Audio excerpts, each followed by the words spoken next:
নমস্কার, আপনারা দেখছেন জেলার 1 নম্বর অনলাইন ও TV channel Birbhum RC TV. আপনাদের সঙ্গে আমি শুভাশিস শুরু করছি আজকের সংবাদ। বিস্তারিত সংবাদে যাওয়ার আগে দেখে নেব সংবাদ শিরোনাম।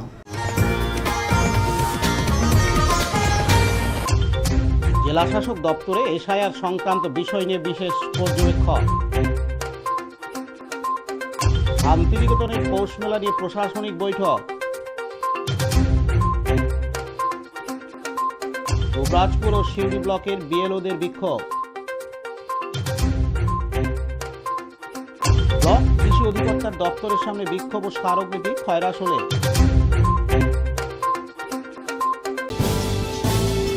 এবার সংবাদ বিস্তারিত।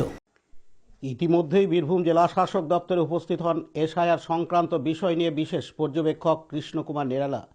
আজ বৃহস্পতিবার 11 ডিসেম্বর বিভিন্ন রাজনৈতিক দলের কর্মী সমর্থকদের নিয়ে এসআইআর সংক্রান্ত বিষয়ে অভাব অভিযোগ, কাজের গতিসহ একাধিক বিষয় নিয়ে পর্যালোচনা বলে জানা গেছে প্রশাসন সূত্রে। বেশ কয়েকদিন আগে সুব্রত গুপ্ত বিশেষ পর্যবেক্ষক হিসেবে এসে বিভিন্ন রাজনৈতিক দলের কর্মীদের সঙ্গে বৈঠক করেন। তিনি বিভিন্ন অভাব অভিযোগ পেয়েছিলেন। বিজেপির কর্মীদের থেকে বেশিরভাগই অভিযোগ তুলে দেওয়া হয়েছিল এসআইআর সংক্রান্ত বিষয়ে। এদিন বিএলওদের কাজ সংক্রান্ত বিষয়ে পর্যালোচনা, গুরুত্বপূর্ণ আলোচনা নিয়ে তৃণমূল কর্মীদের সঙ্গে বৈঠক করলেন নির্বাচন কমিশনের বিশেষ পর্যবেক্ষক কৃষ্ণকুমার নিরালা। এদিন তৃণমূলের পক্ষ থেকে জানানো হয়, তো কোনো ভুল হচ্ছে না। আমাদের সেকেন্ড যেটা ডিমান্ড ছিল যে ডিসেন্ট্রালাইজড করতে হবে। ডিসেন্ট্রালাইজ মানে হিয়ারিংটা যখন হবে কোনো পঞ্চায়েত লেভেল হোক, কোনো ভালো স্কুলে হোক, যতটা পারা যায় মানুষের কাছে গিয়ে, বুথের কাছে গিয়ে মানুষকে এই হিয়ারিংটাতে অংশগ্রহণ করতে হবে। হিয়ারিংটা ওখানে গিয়েই করতে হবে। তার কারণ হচ্ছে বীরভূম জেলায় দেখা আপনারা জানেন যে 4টের পর রোদ নেমে যায়। আজকে যদি আপনি দেখুন তো জয়পুর গাঙ্গুড়ির যে আমাদের বুথ আছে, আমাদের ওই লাস্ট জঙ্গল পেরিয়ে যে আদিবাসী বুদ্ধ মহিলার যে হিয়ারিংয়ে আসে, সেই রাজনগর থেকে কী করে ফিরে যাবে 4টের পর? কোনো বাসের কমিউনিকেশন নেই। আমরা মানুষকে তো আমরা ভোটে বাদ দিতে আসছি না। আমাদের নির্বাচন কমিশনের উদ্দেশ্য তো কোনো ভোটারকে বাদ দেওয়া নয়। তাই যদি না হয়ে থাকে তার ডিসেন্ট্রালাইজ করতে আপত্তিটা কোথায় রয়েছে? আর আমরা সেটা বলেছি এবং ওরা সেটা চিন্তাভাবনা করছেন। এবং আমাদের আর একটা ডিমান্ড ছিল যে 16 তারিখে যে ড্রাফট ভোটার লিস্ট যেটা বেরোবে, যে লিস্টটা বেরোবে, সেই লিস্টটা যেন বিএলও 2দেরকে যেন বুথেই হ্যান্ড ওভার করে দেয়। তার কারণ হচ্ছে সঙ্গে সঙ্গে হ্যান্ড ওভার করলে কী হবে, ওই বুথের মানুষ জেনে যাচ্ছে 24 ঘন্টার মধ্যেই যারা বুথের মানুষ জেনে যাচ্ছে, ওই গ্রামের মানুষ জেনে যাচ্ছে, ওই মহল্লার মানুষ জেনে যাচ্ছে তার ভোটার লিস্টে তার স্ট্যাটাসটা কী আছে। এটা আমাদের ডিমান্ড ছিল। ধন্যবাদ। না, স্পষ্ট করে কোনো কিছু বলছে নির্বাচন কমিশন। গোটা ব্যাপার, নির্বাচন কমিশন তো গোটা ব্যাপারটাকে ধোঁয়াশার মধ্যে রেখেছে। কোনো কিছু তো এখন অবধি কোনো ইয়ে নেই। যেমন আমরা দুর্গাপুজো দেখি, কবে সপ্তমী, কবে অষ্টমী, কবে ষষ্ঠী, কবে বিসর্জন, একটা পরিষ্কার একটা শিডিউল থাকে। নির্বাচন কমিশন এখনো যে ইয়ে নিয়ে কোনো শিডিউলই নেই। তো আজকে এই শিডিউল বলছে, আজকে এই বলছে, কালকে আবার ওইটা চেঞ্জ করছে। আমরা জানি না কোনো বিশেষ রাজনৈতিক দলকে এরা সাপোর্ট করতে চাইছে কিনা। ধন্যবাদ। পাশাপাশি বিজেপির পক্ষ থেকে দীপক দাস বলেন, আজকে তো ডিভিশনাল অবজারভার কৃষ্ণকুমার নিরালা এসেছিলেন, আর আমাদের এডিএম এরা সবাই ছিলেন। সুন্দর আলোচনা হয়েছে। আমাদের যা ছিল পদত্যাগ মেনে নিয়েছেন এবং আগামী দিনে যে 16 তারিখ যা খসড়া ভোটার লিস্ট বেরোবেন, সেখানে আমাদের যে দাবি ছিল সেটাও তিনি অ্যাডমিট করেছেন। এবং 16 তারিখের পর হেয়ারিং আরম্ভ হবে একটা সার্টেন টাইম দিয়ে, এবং সেই হেয়ারিংগুলো যথার্থ জায়গায় হয় এবং যথার্থভাবে নিরাপত্তা এবং ওয়েবকাস্টিংয়ের আন্ডারে হয়, যেটা এশিয়ার লাস্ট গাইডলাইন, সেটাই আমরা বলেছি এবং সেটা উনি রাজি হয়েছেন এবং আরও অন্যান্য বিরোধী দলও বলেছেন। তো সবটাই মোটামুটি একটা গ্রহণযোগ্য জায়গায় ছিল। না, স্পেসিফিক অভিযোগ না, যা অভিযোগ আগে ছিল অলরেডি সর্টেড আউট। আমি তো আপনাদেরকে বললাম যে অর্থাৎ ডিএম, এডিএম এবং এসডিও লেভেলের কাজ প্রপারলি ফাংশন হয়েছে এখানে, এবং তারা ডুইং গুড জব। তাদের ফাংশন হয়েছে। নিচু লেভেলে, বিডিও লেভেলে একটা কিছু প্রেসারাইজ হওয়ার জন্য বা কিছু কারণে ভুল হয়েছে ARO লেভেলে, সেটা ওরা দেখে নেবেন বলেছেন। সেগুলো সব ঠিকঠাকই হয়ে যাবে। আর হিয়ারিং পদ্ধতি যেটা আরম্ভ হবে সেটা একটা টাইম দিয়ে করা হবে। এটাই। পার্থ দাসের report, Birbhum RC TV, Suri. ঐতিহ্যবাহী রবীন্দ্র স্মৃতি বিজড়িত শান্তিনিকেতনে পৌষ মেলা এবারও নির্দিষ্ট সময়ে শুরু হতে চলেছে। আর মাত্র কয়েকটা দিন বাকি, তারপরেই শুরু হয়ে যাবে ঐতিহ্যবাহী শান্তিনিকেতনের পৌষ মেলা। আসন্ন পৌষ মেলা উপলক্ষে আজ বৃহস্পতিবার 11 ডিসেম্বর বিশ্বভারতী বিশ্ববিদ্যালয়ের সেন্ট্রাল লাইব্রেরি ভবনে প্রশাসনিক বৈঠক অনুষ্ঠিত হয়।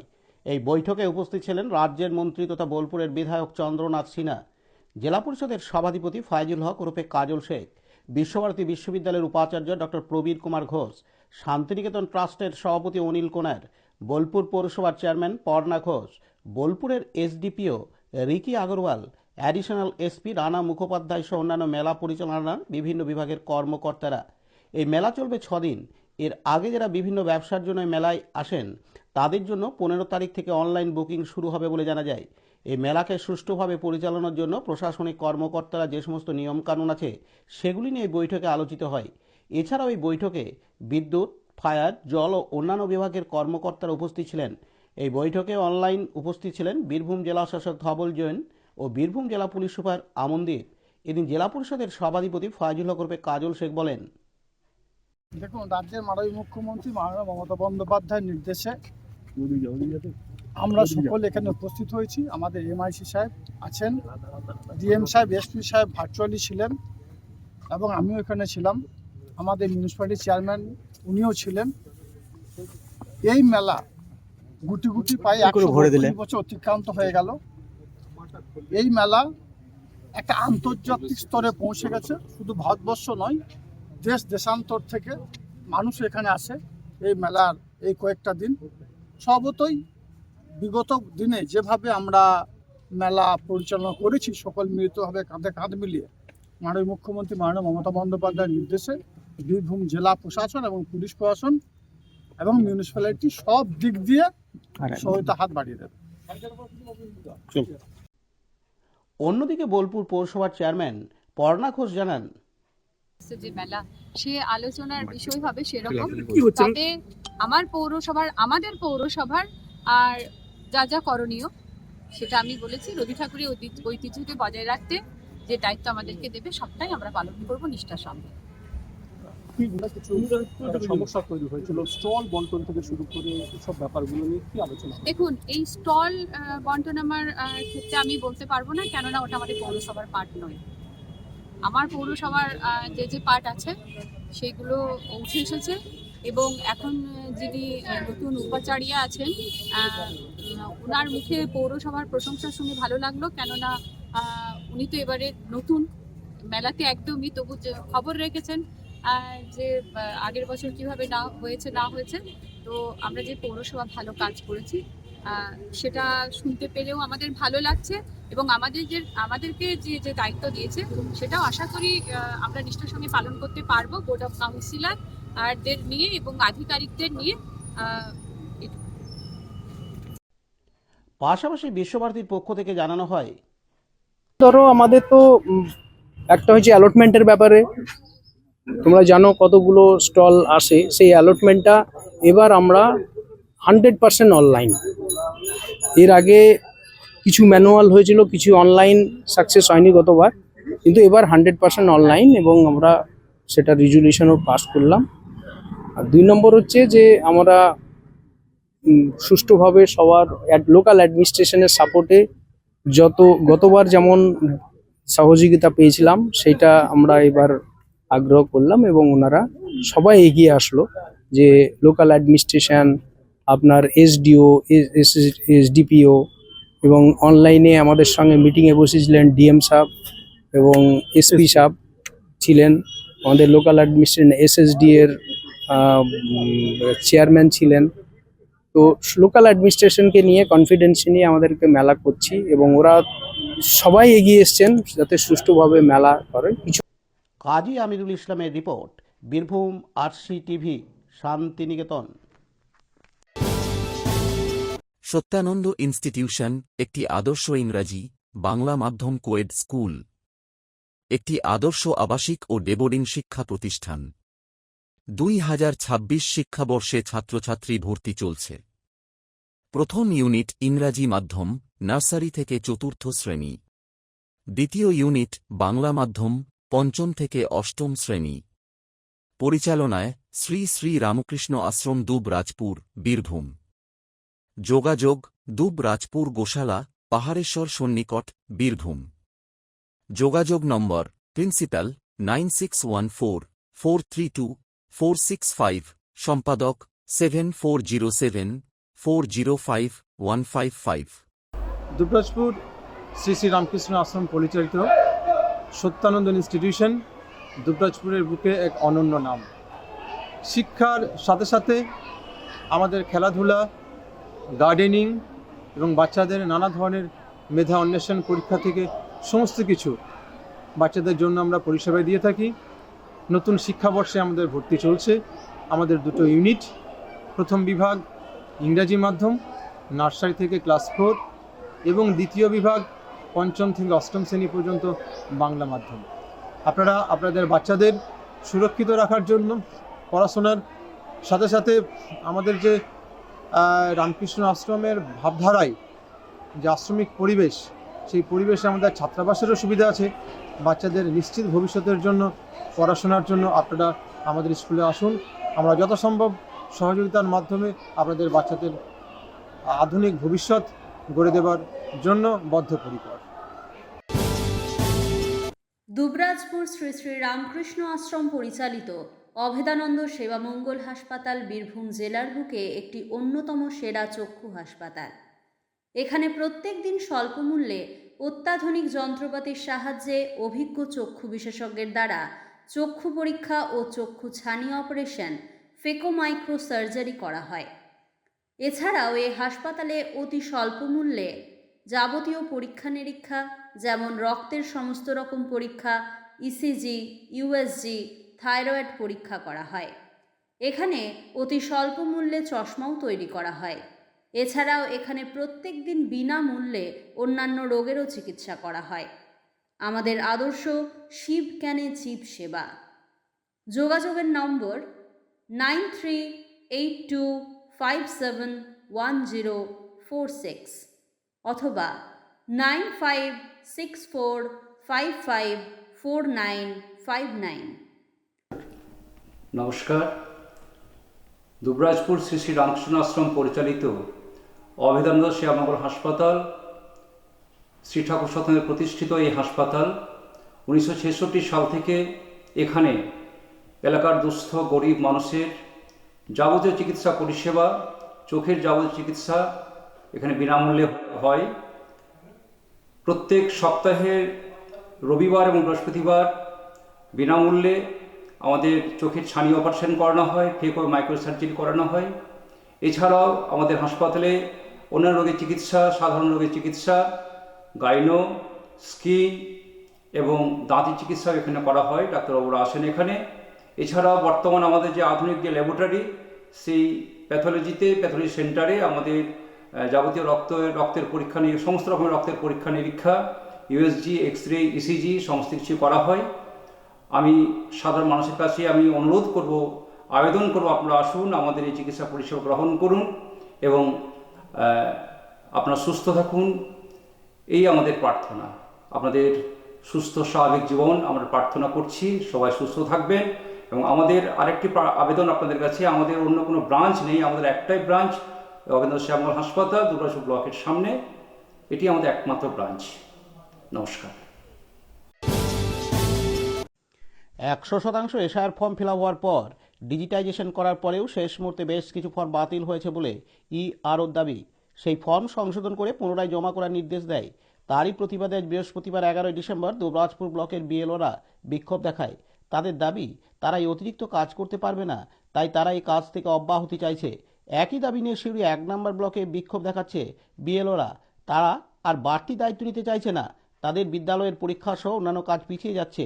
নির্দিষ্ট সময়ের মধ্যে তারা কাজ শেষ করেছে, তাই তারাও এই দায়িত্ব থেকে অব্যাহতি দিতে বিক্ষোভ দেখায়। কাজ করা আমাদের পরিবার নেই, আমার পেটটা চালানোর জন্য আমি আজকে এগুলো মেনে নিচ্ছি, কিন্তু তাই বলে আমার পরিবারকে একেবারে সময় দিতে পারছি না। আজ আমি শরীর অসুস্থ, তারপরেও আমি এসেছি। আমাদের দাবি হচ্ছে 11 তারিখ। আমরা প্রচুর কষ্ট করেছি, প্রত্যেকটা বিএলও সৎভাবে কাজ করেছি, প্রচুর কষ্ট করেছি। তারপরেও আজকে 11 তারিখে শেষ হয়ে যাওয়ার কথা, তারপরেও শেষ না করে আমাদের ঘাড়ে ওই মোটামুটি অতগুলো 350-400 করে ফর্ম আবার ফেরত পাঠিয়েছে। সেইগুলোকে আমাদের আবার ভেরিফাই করতে হবে। এই ভেরিফিকেশন আমরা ফোন করেও করেছি। এখন যদি ফিজিক্যালি যেতে হয় তাহলে তো আর আমাদের পক্ষে সম্ভব নয়, কারণ তাহলে এই কাজটা আমাদের জন্য অন্তত পক্ষে আরো 1 মাস থেকে 2 মাস টাইম দেওয়া দরকার। আজকে শেষ হচ্ছে, আজকের মধ্যে আমি এগুলো কি করে দেবো আমরা। 2 নম্বর হচ্ছে যে আমাদের এই যে আমাদের ডকুমেন্টের কথা আপলোড করার কথা বলছে, তাহলে এই ডকুমেন্ট আমি কোথায় পাবো? 3 নম্বর হচ্ছে, আজকে যদি আমি আবার তাদের কাছে ফোন করে ডকুমেন্ট চাই, তারা কিন্তু বিরক্ত, কারণ এইরকম এখানেই ঘটেছে যে বিএলওর নাম করে ফোনে ওটিপি নিয়ে তাকে ফ্রড করা হয়েছে, তার অ্যাকাউন্ট থেকে টাকা চলে গেছে, তার দায় বর্তেছে বিএলওর ওপর, বিএলওকে চেঞ্জ করা হচ্ছে, আপনাকে আমি ওটিপি দিয়েছি, আপনি আমার টাকা তুলে নিয়েছেন। তাহলে আমরা তো সমাজের শ্রেণীশত্রুতে পরিণত হচ্ছি। আমরা এই আর মানতে পারছি না। আমাদের কাজ 11 তারিখ পর্যন্ত হয়েছিল, আমরা 11 তারিখে সমস্ত কাজ কমপ্লিট করে রেখেছি। আমরা আজকে এই সমস্ত কিছু জমা দিয়ে এই দায়িত্ব থেকে আপাতত অব্যাহতি নিতে চাই, কারণ আমরা যেটুকু জানি হিয়ারিং এর সময়েও কিন্তু আমাদেরকে প্রেজেন্ট থাকতে হবে। তো আমরা তো বারণ করিনি, বারণ করবো না, আমাদের কাজ আমরা করব, কিন্তু তাই বলে হিয়ারিং এ যদি করতে হয় তাহলে আমার ফর্ম ব্যাক করার কি প্রয়োজন আছে? তাহলে যদি হিয়ারিং না, তাহলে হিয়ারিংটা উঠিয়ে দিন, তাহলে আরো টাইম বাড়ান। আর যদি হিয়ারিংটা করতে হয় তাহলে আপনারা এই ফর্মগুলো কেন ফাটাচ্ছেন? তাহলে সবগুলোকে, যাদের বাবা মা দিয়ে লিঙ্ক করেছে সবগুলোকে হিয়ারিং ফেলে দিন, সবাই আসুক, নিজে নিজে ডকুমেন্ট চেক করুক। পার্থ দাসের রিপোর্ট, বীরভূম RCTV, সিউড়ি। গতকাল বুধবার 10ই ডিসেম্বর খয়রাসোল ব্লক সহ কৃষি অধিকর্তার নিকট বিজেপির তরফে 12 দফা দাবি সম্মিলিত স্মারকলিপি প্রদান করা হয়। এদিন বিজেপির খয়রাসোল ব্লক দলীয় কার্যালয় থেকে বিভিন্ন ধরনের দাবি সম্মিলিত প্লাকার্ড, ব্যানার সহযোগে মিছিল পরিক্রমা শেষে ব্লক কৃষি অধিকর্তার দপ্তরের সামনে বসে বিক্ষোভ প্রদর্শন করেন। ডেপুটেশন প্রদান কর্মসূচি ঘিরে স্থানীয় থানার পক্ষ থেকে কৃষি দপ্তর সহ অন্যান্য মোড়ে পুলিশ বাহিনী মোতায়েন করা হয়েছিল। 12 দফা দাবিগুলির মধ্যে শোষক পোকার আক্রমণে ধান চাষিদের ক্ষতিপূরণ দেওয়া, সরকারি ধান ক্রয় কেন্দ্র বাড়ানো, ধান কেনার সময় পরিমাণের অধিক বাটা বাদ না দেওয়া, রবি শস্যের সকল প্রকার বীজ সমস্ত কৃষকদের দেওয়া, কৃষি যন্ত্রপাতি গরিব কৃষকদের দেওয়া প্রভৃতি।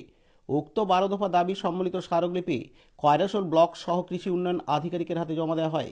স্মারকলিপি প্রদান কর্মসূচিতে উপস্থিত ছিলেন দুবরাজপুর বিধানসভার বিধায়ক অনুপ কুমার সাহা, বিজেপির জেলা সাধারণ সম্পাদিকা রীতা পাল, সুকুমার নন্দী, মোতাহার হোসেন খান, বাপি চক্রবর্তী প্রমুখ। এদিন দুবরাজপুর বিধানসভার বিধায়ক অনুপ কুমার সাহা জানান, বছর ধরে বঞ্চিত এই ব্লকের কৃষি দপ্তর এবং কৃষি আধিকারিক, তারা কৃষকের পাশে না দাঁড়িয়ে যারা দুর্নীতি করে, যারা কৃষকদেরকে বঞ্চিত করতে চায়, আর তাদের পাশে দাঁড়িয়ে কৃষকদেরকে বারবার বঞ্চিত করার চেষ্টা করা হয়েছে।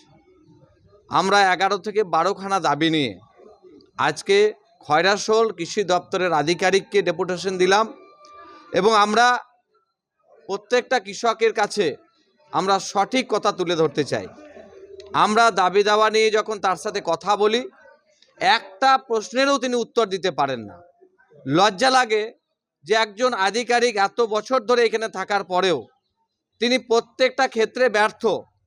কৃষকরা জানতেই পারে না প্রত্যেকটা প্রকল্পের সুবিধা পাওয়া তো দূরের কথা। শোষক পোকাতে ধান চাষিরা ক্ষতি হয়েছে, তারা যাতে ন্যায্য মূল্য পায়, ক্ষতিপূরণ পায়, সেই দাবি যেমন আমরা রেখেছি। একইভাবে প্রত্যেকটা যে ধান ক্রয় কেন্দ্র আছে সেখানে ব্যাপকভাবে বাটা নেওয়া হচ্ছে, যেটা সরকারিভাবে বাটা নেওয়ার কথা উল্লেখেই নেই, তারপরেও বাটা নেওয়া হচ্ছে। এবং ক্রয় কেন্দ্র আজকে স্থিমিত হওয়ার কারণে আজকে বহু দূর দূরান্ত থেকে কৃষকদেরকে আজকে সেই ক্রয় কেন্দ্রে বিক্রি করতে যেতে বাধ্য করা হচ্ছে। তাই আমরা একাধিক দাবি আজকে জানিয়েছি। শেখ রিয়াজউদ্দিনের রিপোর্ট, বীরভূম RCTV, খয়রাসোল। আজকের সংবাদ এই পর্যন্ত। পরবর্তী সংবাদের জন্য চোখ রাখুন বীরভূম RCTVর পর্দায়। নমস্কার।